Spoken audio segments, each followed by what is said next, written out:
Morning বন্ধুরা, কেমন আছো তোমরা সবাই? আশা করছি তোমরা সবাই খুব ভালো আছো। আমিও খুব ভালো আছি। আজকে হলো গিয়ে শনিবার, এখন বাজে 8টা বাজতে 5 বাকি। আমার অলরেডি স্নান পুজো হয়ে গেছে। মাধবের সকালে স্কুল, মেয়ের তো শনি রবি বন্ধ, তো এই জন্য স্কুলে দিয়ে আসা নিয়ে আসা সেই তাড়াটা নেই। তো আজকে পুজো টুজো দিয়ে উঠে এই মনার রুমটা একটু পরিষ্কার করলাম। পরিষ্কার বলতে বেডশিট টেডশিটগুলো পাল্টালাম। এই যে দেখো, লাইটের জন্য দেখা যাবে, এই বেডশিটটা পাতলাম, একটু খাটফাটগুলো মুছলাম। এই হচ্ছে, এখন যাব রান্নাঘরে। মেয়ে উঠেছে, মেয়ে ব্রাশ টাশ করে বসিয়েছি। বিস্কুট ভিজিয়েছি গরম জলে, বিস্কুট, জ্যাগারি পাউডার, মুড়ির গুঁড়ো, সব রকম গুঁড়ো দিয়ে ওকে এখন খাওয়াবো।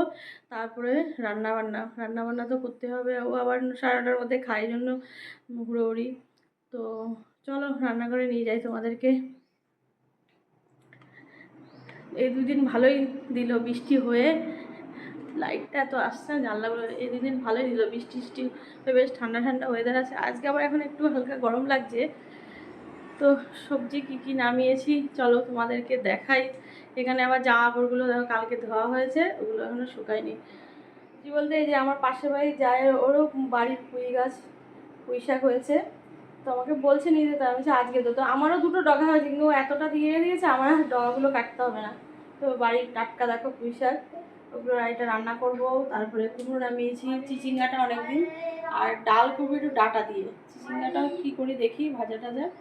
আর এই যে মেয়ের বিস্কুটটা ভিজিয়ে রেখেছি, এগুলো এখন গুলিয়ে খাওয়াবো।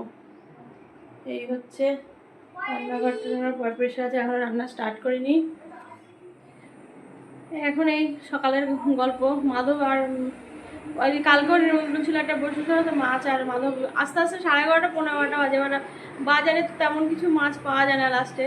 তো আজকে তো হাফি স্কুল, আজকে তাড়াতাড়ি বেরোবে। তো বলছে আমি মাছ পেলে নিয়ে আসবো, কারণ আমাদের তো মেয়ের অসুবিধা হয় বেশি।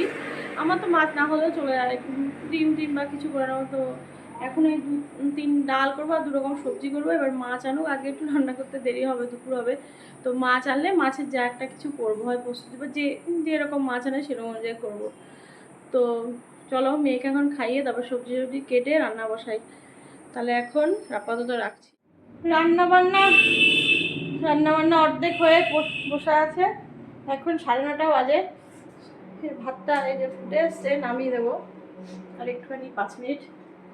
আর অর্ধেক রান্না বলতে এই যে দেখাচ্ছি, এই যে ডাটা দিয়ে মুসুরির ডাল হয়েছে, আর হয়েছে চিচিঙ্গার তরকারি, আর হয়েছে পুঁই শাকের ঘন্ট, একটু পেঁয়াজ কুচি আছে ভাতের সঙ্গে। আর এখানে ভাতটা হচ্ছে দেখালাম। আর মাধব মাছ আনবে, কি মাছ আনবে, তারপরে রান্না বান্না হবে। রোদ উঠেছে ভালোই, আবার গরম লাগছে। দুদিন বেশ আরাম দিয়েছিল, প্রচণ্ড গরম লাগছে। আর রান্না দেখলে হাফ হয়েছে, আর মাছ আনবে। এবার মাও আস্তে আস্তে 10:30 11টা, আগে হাফ স্কুল, তাই একটু তাড়াতাড়ি আসবে। তখন আবার মাছের কি বিরক্ত লাগে। আমার আবার রান্না হয়ে গেলে না, গ্যাস ফ্যাস পরিষ্কার আর কিচ্ছু ইচ্ছে করে না। তো গ্যাসটা এখন আর মুছবো না, ভাতটা নামিয়ে মেয়েকে ভাত খাবো। আজকে ওর 10:45 বাজে ভাত খেতে। তো ভাতটা খাওয়ার পরে মাধব আসলে আমি খাবো, তারপর মাছটা রান্না করব। এবার কী মাছ আনে সেটা বুঝে আমি সবজিটাও কাটতে পারছি না, কি করব না করব। তো এই হচ্ছে। তো চলো, আজকে একটু কাজ আছে। সিঁড়ি 3তলা সিঁড়িতে তো কাজের দিদি ওঠে না। এবার 3তলা সিঁড়িটা একটু ঝাড় দিতে হবে, পরিষ্কার করতে হবে। তো চলো এখন তাহলে রাখি। স্কুল থেকে আসার পথে বাজার তো আমি যখন স্কুল থেকে এসেছি তখন প্রায় বন্ধ হয়ে যাওয়ার মুখে, মাছ পাওয়া সম্ভব।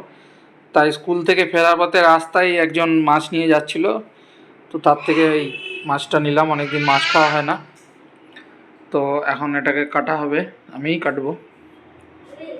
তো চলো। কথা বললে শোনে, যদি ওরা মিট করে দেবে। এখন বাজে 12:30। এই যে মাধব আজকে জ্যান্ত দেখালো, মাধব জ্যান্ত রুই মাছ এনেছে। তো এই যে আদা জিরা বাটা, কালো জিরা ফোড়ন দিয়ে হালকা ঝোল করেছি।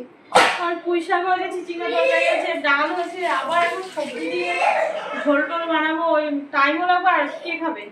তো এটা দিয়ে আমার বেশ ভালো লাগে। ভেবেছি বিলেতি ধনেপাতা দেবো, কিন্তু বাইরে বৃষ্টি পড়ছে। এখন আবার বৃষ্টি পড়া দেখে আনন্দ হচ্ছিল, কিন্তু এখন দেখলাম কমে গেছে। তো এই জন্য নিচে আর যাইনি কাদা ফাদার মধ্যে। তো চলো এখন পরিষ্কার করবো সব, গ্যাস, রান্নাঘর। 8 ঘন্টা লাগবে, তারপরে মেয়েকে স্নান করাবো। মৌসুমি খাবো, কিছু জামা কাপড় আছে ধোবো কিনা ভাবছি, না মেশিনের জন্য রেখে দেবো, কারণ বৃষ্টি তো রোদ তো ওঠেনি। তো চলো এখন তো রাখি, পরে আবার সময় সুযোগ মতো সন্ধ্যাবেলা হোক রাতেও কথা বলবো। এখন বাজে 7:30 মতো, 7:30, হ্যাঁ একদম কাটা 7:30 বাজে। তো অলরেডি সন্ধ্যা পুজো দিয়ে উঠেছি অনেক আগে। আর মাধব বাড়ি নেই, মাধব মাত্র ওদের একটা আর্মি গ্রুপের পার্টি আছে, ওখানে গেছে অ্যাটেন্ড করতে। তো এই জন্য আমি আর মেয়ে ঘরের মধ্যে এখন সন্ধ্যাবেলা একা। সন্ধ্যাবেলা আজকে টিফিন কিছু খাবো না, কারণ আজকে তাড়াতাড়ি আমাকে আজকে ব্লাড টেস্ট করতে হবে, মানে রাতে ডিনারের আগে আবার ডিনারের 2 ঘন্টা পরে, তাই তাড়াতাড়ি খেতে হবে। মাধব বলেছে তাড়াতাড়ি খেলে আবার ধরো 2 ঘন্টা পরটা নাহলে অনেক রাত হয়ে যাবে। তো জন্য এখন স্কিপ করেছি আজকে সন্ধ্যাবেলার টিফিনটা। আর এই ঘরটা এখন একটু মুছলাম। দিনের বেলা ঘুরোঘুরি সময় পেলে আর গরম লাগে করি না, অনেক দিন ধরে বেডশিটটা পাল্টালাম, সব গুছালাম। আর এদিকে আবার ভাত বসিয়েছি, ভাত হচ্ছে। মেয়ে ঠাকুমা আর আমি রুটি, আর মাদুর নিয়ে দেখে রুটি ফুটি করবো না, আমি এক মুঠ ভাত খেয়ে নেবো। এবার ভাত খেয়ে দেখবো কত আসে। তো চলো দেখাই ঘরটা, অনেকক্ষণ ধরে যুদ্ধ করলাম ঘর নিয়ে। এই যে বেডশিটটা পাল্টালাম। আমার এই বেডশিটটা এত সুন্দর পড়েছে, মানে দারুণ পড়েছে। এটা অনেক দিনের, আমার মেয়ে যখন অন্নপ্রাশন তখন আমি গিয়ে নবদ্বীপ গিয়ে তার কদিন আগে কিনেছিলাম। দেখো এত সুন্দর রং, এখনও অনেকটাই ফেড হয়ে গেছে, আগে আরও সুন্দর ছিল। আর একটু মেশিনে ওয়াশ করলে কালার ফেডই হয়। তো বেডশিটটা এখনও দেখো খুব ভালো লাগে আমার, ম্যাচিং ঘরের সঙ্গে বেডশিট পাততে খুব ভালো লাগে। আর এই যেগুলো একটু ড্রেসিং টেবিল মুছলাম, এগুলো এই জায়গাটা একটু আছে, এটাকে ঠিক করতে হবে, শোকেসের ওপরটা। এই ফ্যানটা মোছা হয়নি, ফ্যানটা আমি মুছতে পারবো না, মাধবকে দিয়ে মোছাতে হবে, দেখি কালকে তো রবিবার মুছে দেয় যদি। তো চলো